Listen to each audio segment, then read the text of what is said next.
So I suppose now we'll move on to Aileen O'Flynn, who'll provide an update on the specification in terms of the slight changes that have been provided to it.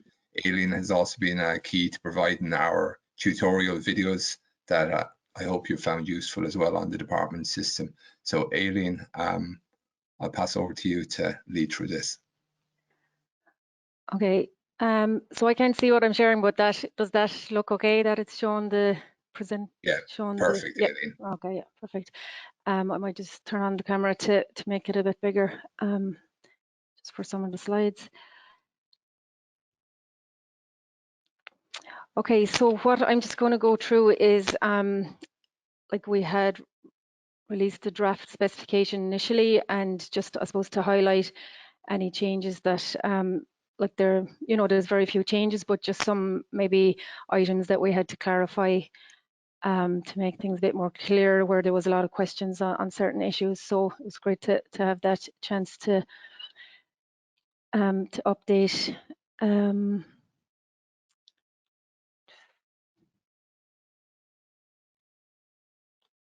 Is the slide not moving on? I'll just take the presenter off you. Oh, hold on. And I'll take it off and give it back to you now. 1 second.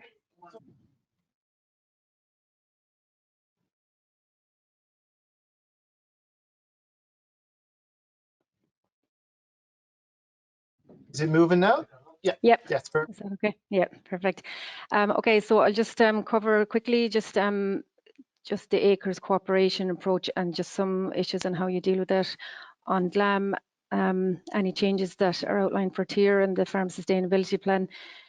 There's a few things that are added to the general requirements, and then we'll go into just the specific actions where there's any changes within that. I'll run through specifically Geese and Swan as well, and then just the final slide then is just any updates that have happened to Glam recently or that are due to come up. So as Anne has outlined in the CP approach, that you're all aware by now that it's all commonage owned, leased or rented is mandatory, and any owned forage. So these are then what's applied in the ring fencing rule. So at the start, any rented forage doesn't have to be included. So you'll have the option of including that by submitting a scorecard in year 1. So you don't have to do anything with it at the moment. Just on the ring fencing then, initially, like we outlined that any parcel that intersects with a CP zone layer is a CP parcel, but we've just updated the text here to say that these intersects are indicated on Glam's home screen. So I've just taken, let me put on the pointer here. So I've just taken a screenshot from the Glam. So you will see if you scroll down under the priority environmental assets and through the water quality that eventually you come to here, conservation targets, and here is where you will see the intersects with the acres cooperation zone. It'll just say yes, and it'll show you then the LIPIS parcels. So for the ring fencing, you'll then just have to go to the BPS then, and then you can check up the, whether it's owned, leased or rented. And for the owned forage, then it's just parcels that are permanent pasture, traditional hay meadow or LIP. So it's kind of between the two that you can work out what funds need to be ring fenced. We have a quick demo here. I don't know if it doesn't work, we can move on. Oh yeah, is that working okay? You're good, Aileen. Yeah. So this just shows it might be a handy way of quickly looking at the intersects and to work out the ring fencing calculation. So from Glam, if you just copy and paste into Excel, you'll get your parcels then that have I'll just zoom in there, but that have the cooperation zone intersects. So then by going into the BPS read only, you can select, you go into 22 and you can select these here as well. It's just useful to have these two side by side that you can that you can see exactly which ones need to be included in the ring fencing. So if you just widen out the columns, it should fit in there. So then going down through it, like you can see the 0029 that is owned traditional hay meadow. So you can select the claimed area there.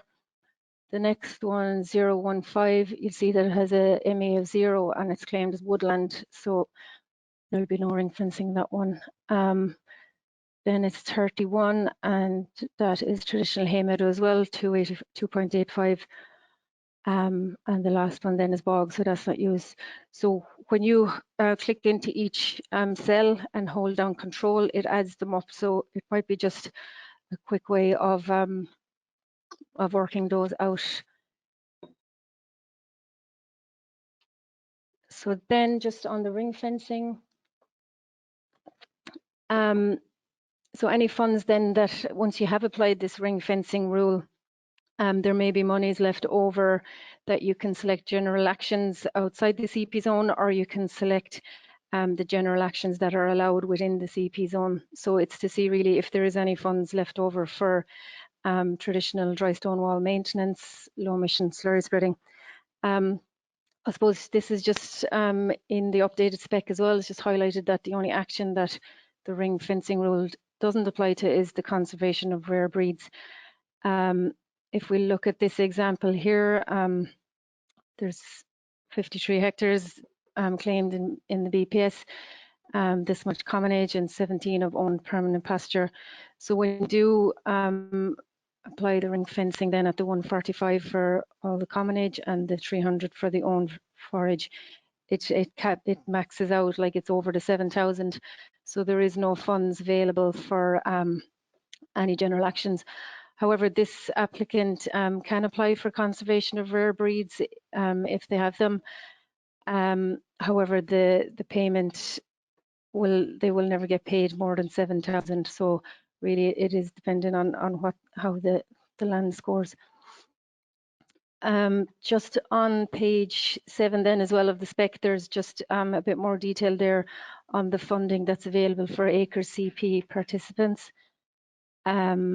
And the payment rules. So, you know, just again going through the 7,000 is the core payment for results-based and general actions, but it does outline then that there is some flexibility.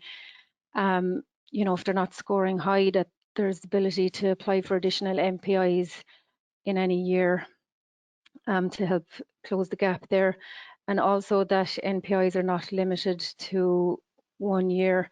So for the results-based and general actions, the 7,000 is restricted to each year, but the 3,500 for the NPIs and landscape actions is not. So, you know, that's just something else to keep in mind. The applications then, I suppose there's some questions, you know, if you're not drawing any general actions and if it's all CP land, like, you know, how do we submit that? So I guess, you know, if you're not drawing anything in Glam on the FSP, it's part of the process and you still have to submit it. You know, the system would have to know that you're not choosing rare breeds. So it still has to go through that avenue, and then you can go on and complete the application on the ag schemes.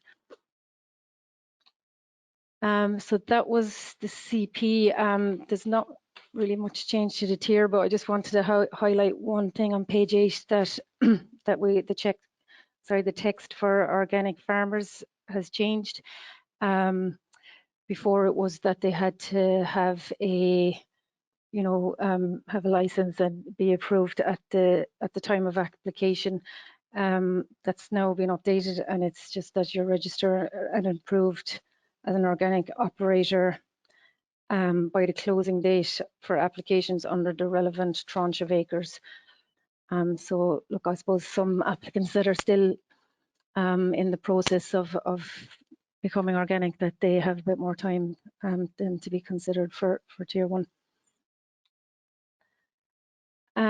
Just on the farm sustainability plan then, initially we had outlined for the soil sample, you know, that the minimum requirement was 8 samples, sorry. So we've just changed the text so that non-commonage land declared in 23 bis must be sampled and analysed at least one analysis per every 5 hectares of land up to 40 hectares is required. And then the maximum area for any individual soil sample is 5 hectares. So like the holding might have more than 40 hectares. So as long as there is analysis or exemption forms to support that for up to the 40 hectares, then that's just the basic requirement that we will be checking. And these have to be submitted then by the 15th of May 2024. You'll see then in general requirements, and it's under the relevant actions as well, that have scorecards in the general, and for CP that scorecards must be submitted within 7 days of submitting the first one, and then the last day for submission is 31st of August each year. So then on page 19 there's a list of we call them acres requirements. So there's just various things in there that you can and can't do. So one change then is just to do with the splitting parcels, and I suppose look, there's a lot of queries about splitting it and then leaving a strip for some linear actions. So this is to do with digitizing. So we have to say that do not create a parcel that is less than 20 meters wide. These will not be digitized.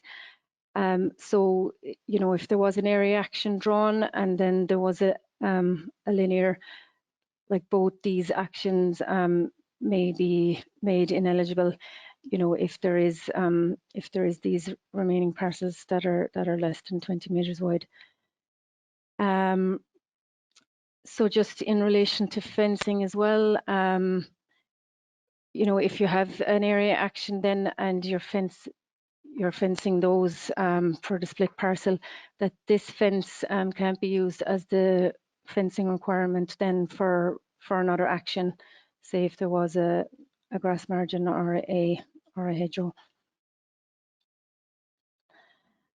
Still on fencing, you'll just see it in the individual actions that require fencing, and just in the front as well, that if any fence has been granted under TAMS 2 or will be granted under a capital investment scheme from January 18 onwards, that this fence cannot fulfil the fencing requirement for actions, and they're listed there below, all the ones that where there is a fencing requirement.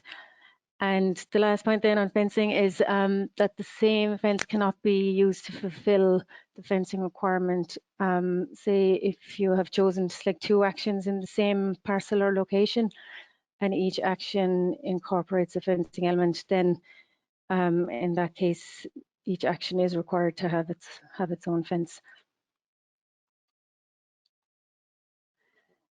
The next item then that we had to clarify was just within the general requirements, and you'll see it's in the individual actions throughout the spec where it's applicable, like extensively grazed.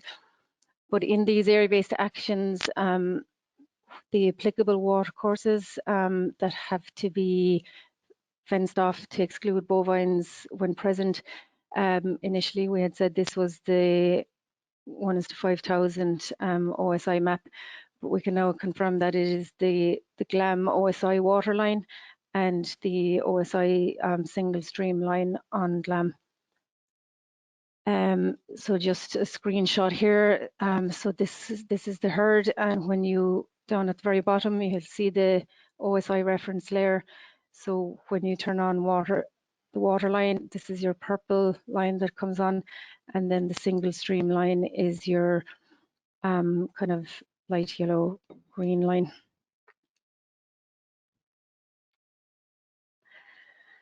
So then just the individual actions. If there's been any changes or any clarification needed, so I'll just go through them as quickly as I can. There's not too many. So the first one, the environmental management of arable fallow. In the initial draft specification, we had said there that the minimum parcel size to deliver is 1.5 hectares. That has been amended now, and it's the minimum area to be delivered is 1.5. So, if if that's in a few different parcels across the holding, as long as the minimum 1.5 is there, then it is an eligible action. And I think that one's up to 5 hectares. Then for the extensively grazed pasture, there's a change to the max area for payment there, and it is now 8 hectares, and the rate has also been increased, that it is 250 per hectare per year.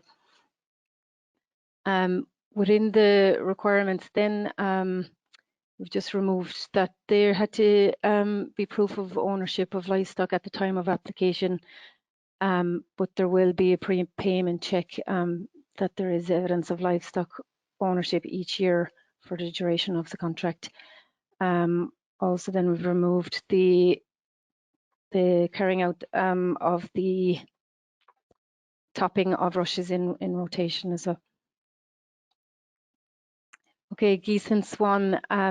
So you'll be aware that in the initial draft spec that to be an eligible action, that the applicant must commit to at least 50% of the total Geese and Swan mapped area on the farm, or 19 hectares, whichever is lower.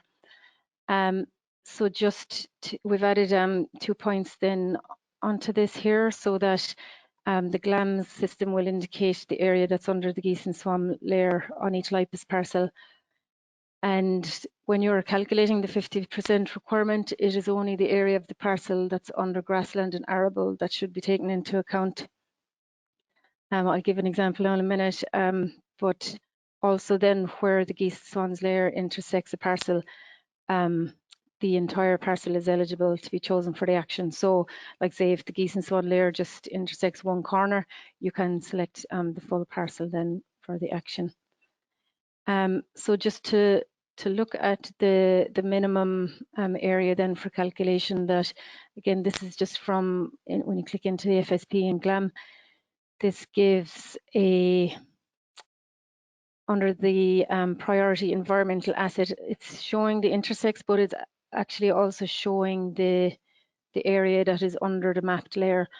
So these aren't the full gross area of the parcel, it's the area that is under the Geese and Swan mapped layer.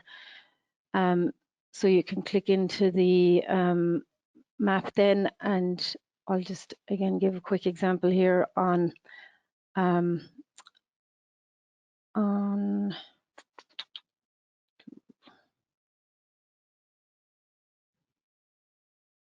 okay, yes, playing. So to just look how to do this on Glam, because you can do this without having to go into the BPS. So you can do it all on Glam, but again, it's useful to put the two in side by side on Excel. So if we just look here and we copy what's in the Geese and Swan, and we'll go back out then and click into the map.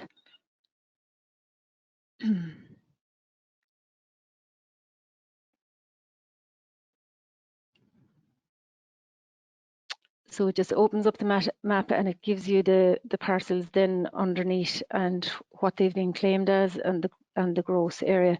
So just for reference, we'll turn on the Geese and Swan layer here and hit update, and you'll see then that there's some intersecting and some not. So again, we can copy and paste from underneath Glam here.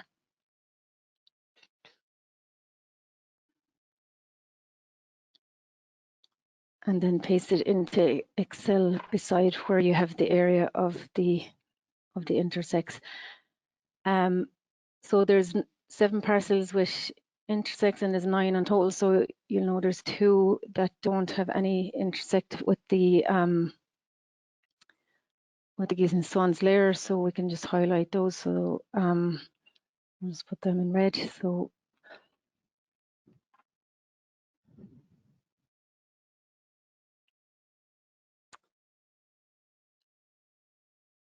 so basically here what we're doing is it's only grassland and arable parcels that you will be calculating the minimum area required.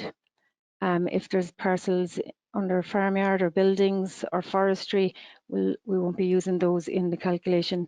So the first one here is 0027, and that one's farmyard. The full area is in Geese and Swan, but we won't be including that. The next one is 32, it's traditional hay meadow, so it's grassland. So we'll include that one. Again, you can, once you've clicked into one cell, if you hold down Control and then go into the next one, you can select all the parcels then that are grass or arable. That one's forage, that one's farmyard, so we'll leave it out, and you have all your parcels. And then down at the bottom, it will give you the sum, 3.12. So you know that that is the forage and arable area under the Geese and Swan. So the minimum then for that holding that they will have to deliver is the 6.56 hectares. So look, I hope that, because there's quite a few questions on that, and we just had to clarify it in the spec as well. So hopefully that will help on that one. Then the other actions, so these are just small little changes, say grass margins arable. They now have until 31st of August to establish the margin, and this is also applicable for the riparian buffer strip and zone arable, that it's the 31st of August. Low input grassland. So initially there was 4 criteria that the field had to meet for it to be eligible for low input grassland. So we have removed one of those, the one where the field must have a minimum of 2 non-grass indicator species.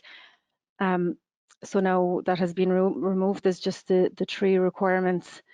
Look, I know if it doesn't have the 2 species, like, it's not going to be scoring well, but there will be points for structure. But it just means that if it doesn't have the 2 non-grass indicator species, that it's not going to be deemed ineligible. I suppose just to note here as well is just if you are selecting the LIG on a parcel that is Natura or on an Annex 1 grassland, that those criteria don't apply in those cases.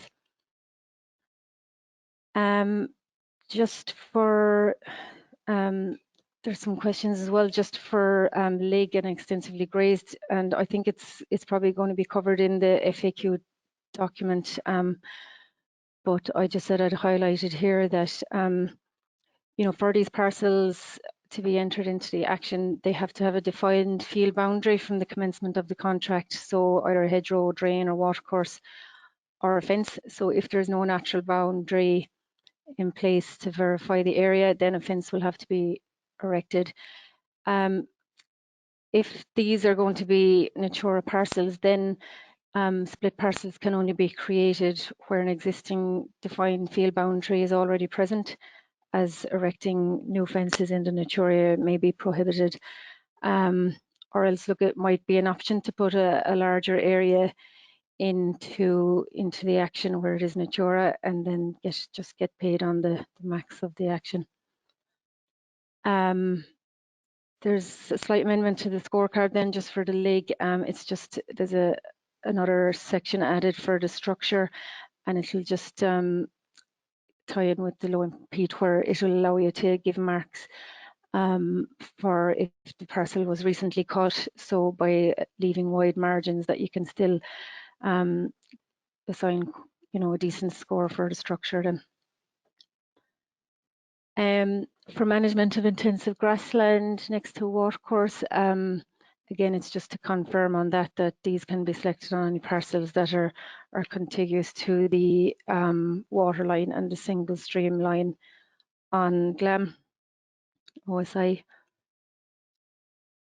So planting trees then in riparian buffer zones, no great changes in this, but I suppose we just have to make you aware that the reason that we can plant trees in these areas to begin with is due to an amendment to the Forestry Act that is being approved at the moment, that will allow planting trees over 0.1 hectare up to 1 hectare without an afforestation license.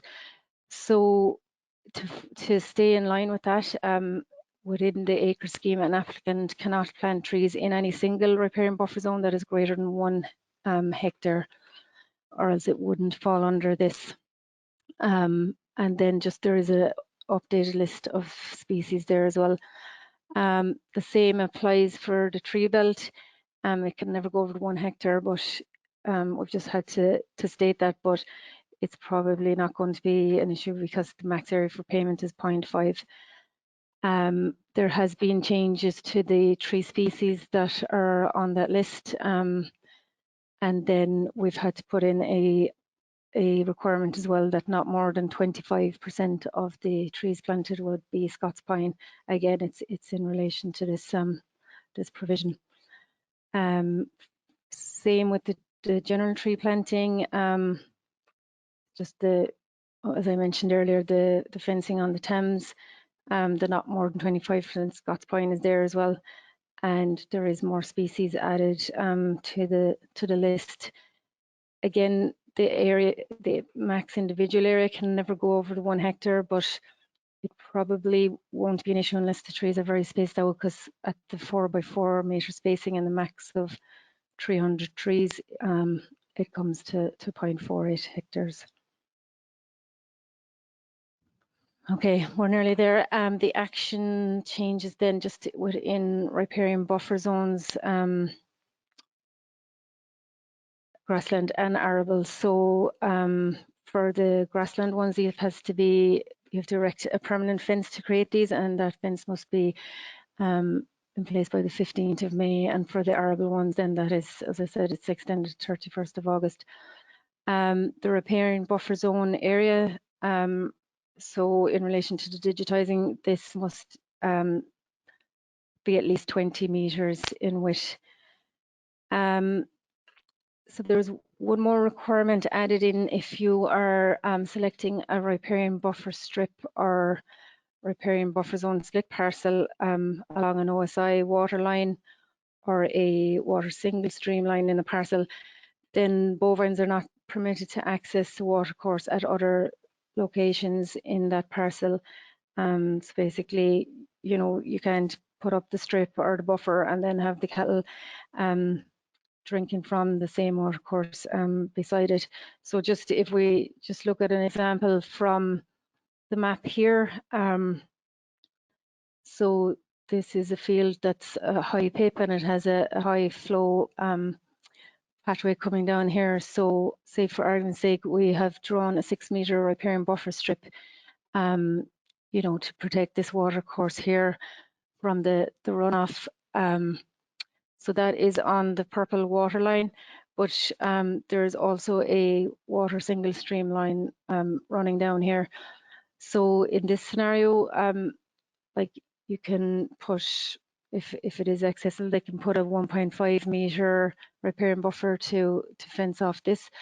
And if they're not putting that into the scheme, bovines would have to be excluded from this stream when they are present on the holding and on the parcel. And the same thing for the riparian buffer zone grassland split parcel, that if you're creating a riparian buffer zone down here in the right hand corner of this field, you see the water line is going across here. So for the rest of it, you would have to you know, put up a 1.5 or a 3 or a 6 with buffer strip, or else the bovines will have to be excluded at the farmer's own cost from this area. So the final slide then is just in relation to any issues or fixes that have been on Glam recently. So I know a few of you would be aware that if in the spec at the moment, you know, you are allowed to select minimum tillage and catch crop, say, on the same parcel, but up to last week, Glam wasn't allowing you to do that, but that fix has now gone in. So you can select the parcel and create whole parcel minimum tillage and enter your area for that, but you can also select catch crop or overwinter stubble on the or basket fodder stubble on the same parcel. So that's now working. I would have mentioned the layer precedence. This allows you, once you switch on layers, allows you to view the parcels, the live parcels underneath. So you still have to do that manually, but we're hoping in the next release of Glam that all those live parcels will always remain above any reference layer that you switch on. On the home screen then of the Farm Sustainability Plan on Glam, it's showing Natura Dissolved and Natura Gloss.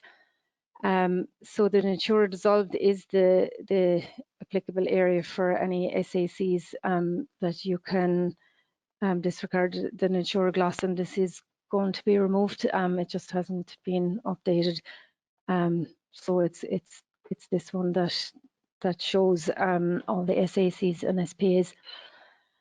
Farmland birds, I think that's just to do with some of the layering. It wasn't very easy to see whether you're inside or outside the layer, so they are in the process of, I think that's gone live as well, that it's once you turn on a layer, say for twite or chaff or any of those, that it's just easier to see, and it's all to do with the FSP and selecting the appropriate actions, which are listed on page 12 and 13.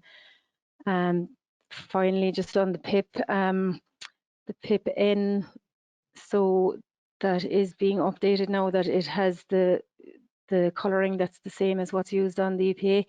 And it's the block colouring, whereas up to now it was like an outline of different colours around the parcel, and it just wasn't very easy to identify the areas that were high PIP for N. And the same for P. It's the same as what colours are used on the EPA, and it is will be showing the rank 1 to 7. So that's the end of mine anyway. I hope you're all still there and haven't drifted off. Thanks very much.